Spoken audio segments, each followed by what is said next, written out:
Hello, everybody, and welcome to Carlos on the Rocks, where we break the ice by breaking the ice. Damn. How smooth was that? It was pretty bad, actually. No, Yeah, we gotta work on that for sure. It's the first one, Maybe Josh. we should get a new host, actually. Oh, perfect. Yeah. Perfect. Yeah, we're starting off hot. I'm joined by Josh Burns, a man who doesn't need much of an introduction, but in case you've been living under a rock, he's the general manager of Divine Flooring here in Calgary. Yeah. Well, thanks, Carlos. It means a lot coming from you. Of course. I mean a lot more coming from your dad, but I appreciate it. Yeah, I'm second best. Yeah. Been that way my whole life. Well, Josh, I'm honored to have you on here. And this is the first episode. Nobody else I'd rather have on here. Josh is a mentor and a friend of mine. So thank you so much for making the time to be here. No, seriously, it means a lot. So thank you for picking me for the first one. And hopefully first of many. And we couldn't find anybody else. Yeah. love the concept of what you're doing here for sure. For yourself and for other people in your generation, the same position that you're in. It's a super cool idea. And appreciate that. There's one thing I'll mention as we get into the questions today, but things like this make leaders like me, and at least I hope so. It warms our hearts. It makes us feel happy. I love giving back and supporting other people who want to be awesome and are really driven. So these are some of the best moments of my career. So as much as you're thankful, I'm thankful too. Oh, there's lots to learn from you and other people like you, man. So I appreciate the time. So for those of you who don't know the concept yet, I'll go over it a little bit. So I'm 24 years old. I'm in university, and I have no idea what I want to do with the rest of my life. So that can kind of seem a little bit scary, and I think that there's a lot to learn from guys like you and other industry leaders. And I myself have a great network. I'm fortunate enough to know a lot of people, and I'm like, you know what? I'd like to get to know even more people, and the people that I do know, I'd like to learn a little bit more about and see if anything kind of sparks something for me, anybody else who's in the same position. So that's kind of the whole concept here. And I'm mixing two things that I love: cocktails and talking to people. So, and I get to live that Jimmy Fallon dream that I had as a kid. So it's perfect. He's a little bit better than me, but a little taller. Yeah, I knew there was something coming. It's gonna look weird on the camera. It's gonna be like, what's going on? Exactly. Yeah. You're more handsome though, at least. So that Thanks. helps. Thank you. All right. So Josh, you have an Italian wife. So why don't you pronounce what we're making today? Oh, it's gonna be a butchery for sure. Spagliato? Spagliato, yeah. So it's the mistake Negroni. So instead of gin, we are adding champagne or sparkling wine. Somebody will lose it on me because it's from France, so it's not. Yeah, it's not actually champagne, or it's not actually sparkling wine. Is it from France? It is from France. See, only the best for you, Jay Bernard. Yeah, thanks, Carlos. So it is champagne, but it doesn't say champagne. Oh, it's sparkling wine. It's probably still gonna be delicious. It's gonna be good. There you go. Okay, let's make it. While we make it, I'm gonna ask you some questions. Absolutely. Okay. First is the most important question. Nice. What are you sipping on when you're not sipping a Negroni? Negronis are certainly my favorite. All right. And I can't even remember, to be honest, how I started falling in love with them. But Negronis are exceptional, and it's kind of part of the art of it is what I appreciate about a Negroni is trying one at various different places. Yep. Or from a scummy pub to the finest restaurants I've ever been to. It's kind of a cool way to see people spin on it. But 100%. If it's not a Negroni, something that is kind of the more everyday beverage. You can't have a Negroni every day at lunch.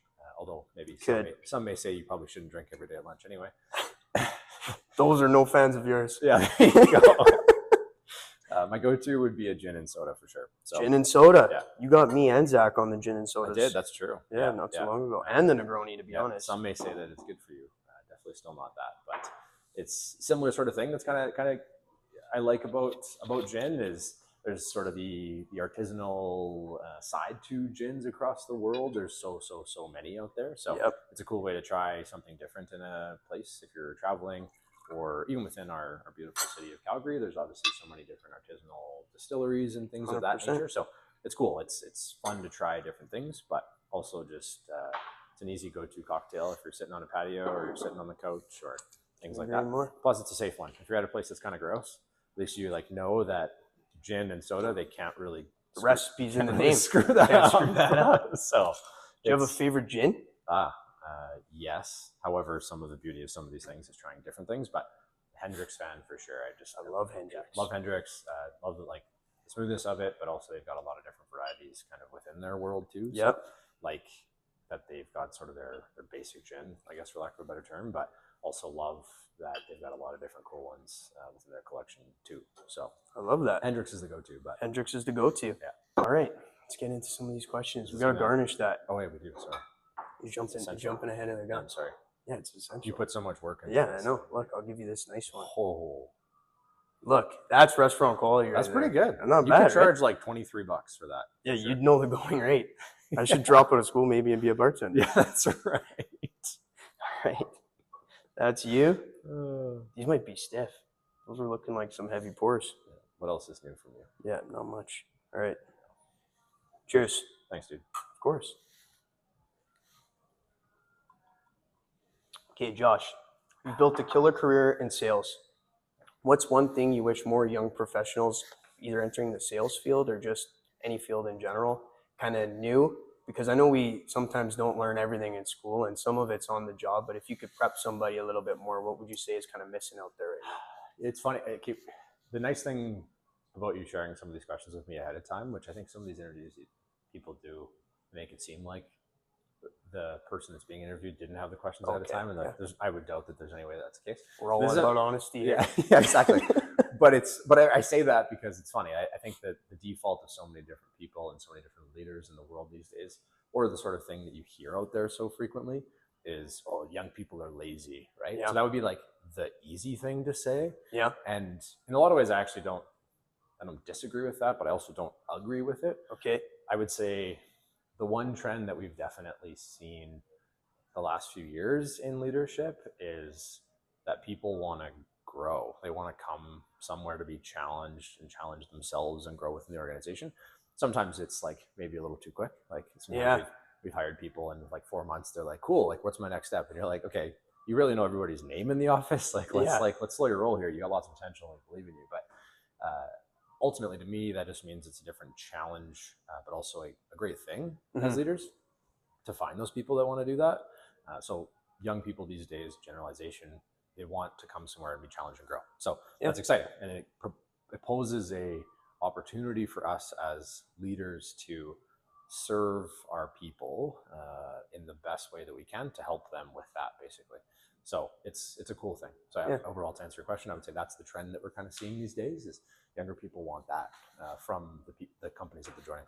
Maybe wanting to run before we can walk, sort of. A little bit. Driven. Yeah, exactly. Yeah. It's like, it's a beautiful thing. Yeah. And all that means is just a challenge for us as leaders. So to serve our people in the right ways to do that. Yeah. Lay that path.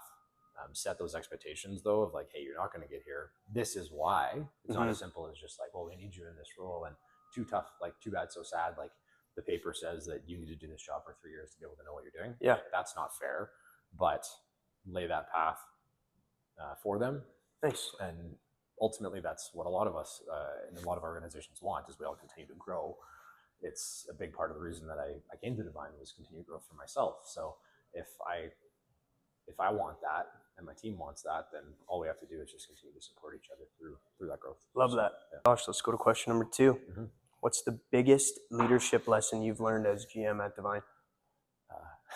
Every day is something for sure. Something new. I oftentimes describe being a leader as every interaction, every conversation is a puzzle ultimately. Like you almost have to zoom out or like exit your body when someone asks you a question of like, oh, what should I do here kind of thing, right? That happens so often in leadership. Yeah. It happens so often at Divine, especially being a largely like operations focused organization to serve our customers. Right. It's not just about like selling a whole bunch of stuff. If we can't deliver on it and provide an exceptional customer experience, then we aren't doing our job. Yeah. So I would say that's one of the things is like every conversation has been a puzzle and a challenge, which has been a bit of a learning experience and not necessarily what I was expecting. Like you kind of assume that as a manager, as a leader, you can kind of just be a strategist and that sort of thing. But it's almost like you have to find this magical balance of zooming in on the right things at the right times, but then also allowing people to like stumble and fall and learn those lessons at other times. It's hard to know when those moments are, and you don't always get it right for sure. Right. One day you're like, wow, oh my God, like that person, I empowered them and they challenged themselves and it didn't go right, but they learned their lesson and they're going to be so good for it. Yeah. But then 2 days later you get the feedback that they're like, oh, I felt really not supported. And you're like, oh man, like I really thought I got that one right. But all you can do as a leader is just like continue to get better at that. And I would say, like, kind of in conjunction with that same sort of line of commenting, coming into being a leader a number of years ago, I came from a spot where I was doing business development and I was in sales, and I was kind of the only person in my role, and I was not bad at it. So in my head, coming into being a leader, I was like, oh, employees or people on my team are either good at their job or they're bad at their job. Right. Obviously super naive, but coming into being a leader, I'm like, oh wow, okay. So like people bring a lot of really good things to the table, but they also need some support with other things. And I say that because to me, it's not about good or bad. It's about you're good at a lot of things. Yeah. And then maybe you just need some coaching and support at other things. So that's another big learning lesson is like, okay, yeah, again, how can I challenge you, empower you, support you in the right ways, but let you learn your lessons in the right ways? Yeah. Because people aren't just good or bad. It's kind of like growing up. You learn that lesson pretty quickly, I think, as a kid, that you're just like, oh, there's bad guys and good guys. Well, no, not necessarily, right? It's like, yeah, it's no different than it's not necessarily just good employees and bad employees, or good teammates, bad teammates. It's as leaders, that's our role, is to try to support the people who just need a little bit of help. I think it's cool as an outsider watching you grow with the organization, and then with you having that role that you have in the company, you can then help others grow with the organization as well. So that's been cool as an outsider. It's kind of watch you fully develop and set into. So yeah, it's one of the best parts of being a leader for sure. It's what makes me so like highly passionate about it. I mean, for a baby story, not to get too far off track, but these moments are like some of the coolest of your career. Josh, what in your opinion separates Divine from other flooring stores? You got to have like a million things. My dad's watching, so you gotta. Yeah, exactly. Yeah, okay, jump into a PK. You gotta riddle these off. Exactly. Yeah. No, any question like this it's the same coaching I give to salespeople that come into our organization. This is kind of like the age-old sort of sales question in terms of like, sell me this pen, right? Yeah. So many people would jump into so many different things, but my kind of my advice to questions like this is to like zoom out and answer that question with a question sort of thing, right? There's so many different things that Divine does bring to the table, and you acknowledge it already, right? You could say a million things, and I can't, right? Yeah. We're standing by this 100,000 square foot warehouse, and we have all this stock, and the building is so amazing. We have all these systems and all this kind of stuff. But it's like, I just said two things, and there's probably 30 things I could say, but if you don't care about those two things, then that just went in one ear and out the other. So my answer to your question would be like, what do you want to hear and what do you care about, would be like kind of what I would say to a customer. But overall, like my opinion, what I would buy if I was trying to look for what Divine did really well, is that it is so many different things. So we can do all things to all people, and that's an exceptional place to work for sure. Agreed. And we don't accept the norm. We don't accept okay, and we're constantly reminded of that, which is amazing. And we so wholeheartedly care about the customer's experience, like from the delivery drivers to our CEO. It's a cool place to go to work when that's the approach of everybody in the company. And then everything else past that, in terms of all of what we're standing in and how we do our day to day, is kind of a result of that. But at the core of it, we care so much about our customer. Josh, as you know, you are my mentor. I look up to you, and I think a lot of other people do as well. I know you've had mentors. Thank you. But for young people, it can be a little bit challenging or daunting thinking about, okay, I want to get a mentor. I'm interested in this space, but I don't know how to approach this person, because sometimes as a student or a young professional, you guys are in the C-suite and we're still kind of in the cubicle. Yeah. So how do you think breaking that bridge can happen? And also, what would be your recommendations for making sure that that person is the right person for you before kind of, because you don't want to get into something too far and then kind of pull back, because then you've kind of wasted that individual's time as well. And I think that can get you in some trouble. But you want to be respectful ultimately. But it's kind of a philosophy that I try to carry through sort of my leadership career, my approach as like in sales or as a sales coach, all this, like maybe in life too, just dealing with like your spouse. It's kind of like, keep it simple ultimately. I think sometimes as a salesperson or as a leader or as a partner in life, we kind of get ourselves in this state where we're like, oh, what about this? What about this? Here's this bad thing that could happen. What about that? I don't want to try that. I don't know. It's like, it's fine. Like people, when you think about kind of human psychology, people want to help people. And when you think about why people are in leadership roles, it's because they like being leaders most of the time. I guess you would hope. You would hope so. Or at least if you reach out to this person and they don't want to support you, then maybe they're not the person that you want to be your mentor anyway. Yes. But I think that's my opinion from a broad sense. Like how I ended up with my mentors was a few different things, and that would be what I would like also kind of tie into. It's not necessarily this like beautiful organic thing. So I kind of bought into the idea of having a mentor when I was in university. We're in a class that was called Art of the Pitch. Shout out to Carolyn Sternberg. I know I mentioned you a few times on LinkedIn over the years. But And Mount Royal. Yeah, MRU. That's right. Cougars for life. That's true. Great school for sure. And yeah, obviously a different sort of program that got you in front of different sorts of people. But that's kind of where I got the idea, well, not the idea, but like where I bought into the concept of connecting with all sorts of different people that you look up to, right? Yeah. So we're in a class, they bring a couple guys in, and Carolyn probably knows the exact words better, but she said something to the effect of like, these guys are going to come in and look at the suits they're wearing and look at the watches they're wearing and look at the lifestyle they talk about.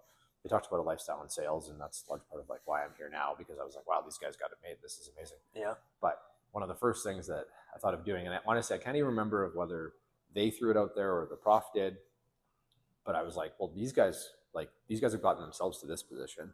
So like, what can I learn from them? Right. Mm-hmm. And honestly, I can't remember whether that was just my internal intuition or if one of them was just like, send me an email and I will go for coffee with you. Like, yeah. Either way, like it worked out. So I started reaching out to these guys, and then they connected me with some of their connections. And by the time I knew it, within like a few months, I'd had coffee with like 10 or 12 different guys that were in tech sales in Calgary. And that was the initial path that I wanted to go down in my sales career. I didn't know that. See, I'm learning new things. Yeah, there you go. So the initial reach outs were great. Like I was just a university kid, and I was just like, hey, I want to learn more about this field. I'm really passionate about it. Would love to pick your brain and buy you a coffee, kind of thing. Yeah. Every single one of those people responded and booked a coffee with me. Not a single person like left me on red or ghosted. And I was meeting like VPs from IBM and stuff. Wow. Like guys who had like 20, 30 years in the IT sales world. Yeah. And like none of them were looking to hire me. In fact, none of them did. So It wasn't like it was this like one-way street of their, like it was a benefit to them. Yeah. Other than like that they wanted to try to support someone who wanted to help grow their career. So I would say, again, circling back around, keep it simple. Like leaders that are any good should want to support you. So find it through your networks or from your sort of adjacent networks. Reach out to people who you know and respect and trust, and who do they know. You'd be surprised by how frequently people will be willing to like go for a coffee with you, for sure. Everybody needs a mid-morning caffeine hit anyway. So It's like, if you're going to go for that coffee, then let me buy it for you and I'll pick your brain for 30 minutes. Come prep with questions, obviously, because people will respect that. And then, I mean, you never know where that can lead. The other thing that I'll touch on in terms of like my mentors not being necessarily organic is the person that I would say is my primary mentor, Mike Delaney, is actually a gentleman who I worked for who actually terminated me. Oh, there we go. Kind of funny. Here's a story. We joke about it all the time that Mike fired me, but unfortunately, the circumstances at that company were that I was the kind of lowest on the totem pole at the time, and he had to let me go. Right. That was 11 or 12 years ago now, but Mike has had the most dramatic impact on my career since then of anybody else, for sure. So we talk almost weekly, and he's always like that coach and go-to and things like that. But It started with him letting me go, which is like That's the craziest thing. Yeah. So it's led to that. But I also had like 2 or 3 or 4 other mentors that are in the industry, out of the industry, older, younger, that sort of thing. And I think that's the other piece of advice that I would provide is like, it's not necessarily about having that one person who's like your white knight. It's just like going to save your day. Mm-hmm. That's good to have. But you also want to have different opinions from different types of people. Love so that you can kind of continue to formulate the person that you want to be, the employee that you want to be, the leader you want to be, the spouse you want to be, and just like constantly kind of formulate who you are. That's awesome. So couldn't agree more. All right. Cheers, Josh. So we'll take a seat for the next round. I can see you sweating already in that blazer. Right. Yeah. This is the rapid fire. It's because the blazer, not because I'm nervous. No, yeah. I look good today, so that might be why you're nervous. That does help. Yep. All right. This is rapid fire, just for fun. Give the viewers a little chance to get to know you a little bit better. Okay. So let's meet for coffee or cocktails. Ooh, depending on your audience. Sorry to be a sales guy. Gotta depend. Gotta read the room. Gotta figure out what you need. So not a rapid fire answer, but read your audience. Read your audience. Yeah. Sell me this cocktail right now. Answer your question with a question. That would be my answer, rapid fire. Okay. Yeah. In sales, charisma or consistency? Ooh. I'm praying you say charisma. Why? Because that's all you got? That's all I got. It's my only card. Consistency. You'll build a better reputation for delivering and service, which will then grow your sales career, but through consistency than you will through charisma. Hey, there you go. You'd rather be the person that delivers than the person who knows everybody and is a partier. Josh isn't hiring me. Ford or BMW? That's a tough one. That's a tough one. Yeah, that is a tough one. Ford. Wow. Yeah. Okay. Yeah. Wow. Just not Toyota. Basically anything other than that. Yeah, perfect. This is where we disagree. Best place in Calgary to get a blazer? You're looking sharp today, by the way. My girl Lauren from Atelier Suiting. All right. New partnership, new friend. Quick plug. Fantastic stuff. That's where this is from. So Lauren, and he's looking extra good today. So good job, Lauren. The best flooring choice for bachelor pad. Not that I'm asking for anybody in specific. Answer your question with a question, maybe? No. Surface level assumption. Something super durable. Guys are stupid. Guys don't like taking care of things. Put some LVP in. Please, God. Agreed. It looks beautiful now. It's come a long way. Don't feel too good for it. It looks amazing. You're not going to have to worry about it. I love it. Our stuff looks like real wood. Correct. Some people think it's real wood. That's true. That actually literally happened this week. Yeah. There you go. So there you go. It sells itself. Yeah. What's your go-to 2025 summer anthem? You're a big music guy. Ooh, yes. What's on repeat on Spotify? A lot, depending on the mood, for sure. Okay. If you looked at my Spotify, it's a little terrifying. Forget Tonight by Steve Aoki and some country guy who I probably should know, considering it's a summer anthem. It's like a little country vibe, little EDM vibe. Good summer anthem. You're going to have to send me that. Will do. We'll plug it in the comments so that people know what you're talking about. Yeah. All right, Josh. Closer. Anything you want to tell your younger self starting out in sales or someone just getting started today in any industry? Something I tell you often. Try to enjoy every day. Try to take advantage of every day. Time flies, for sure. I started my career really early. I got working while I was still in university, which is beautiful. It accelerated my career path and growth, and I'm so happy with where I am now and excited for the future. But I think I slipped up in that way. I was looking so far forward and focusing on the future and where I wanted to be and the person that I wanted to be, which is great in so many ways. But I think that I didn't enjoy the days, right?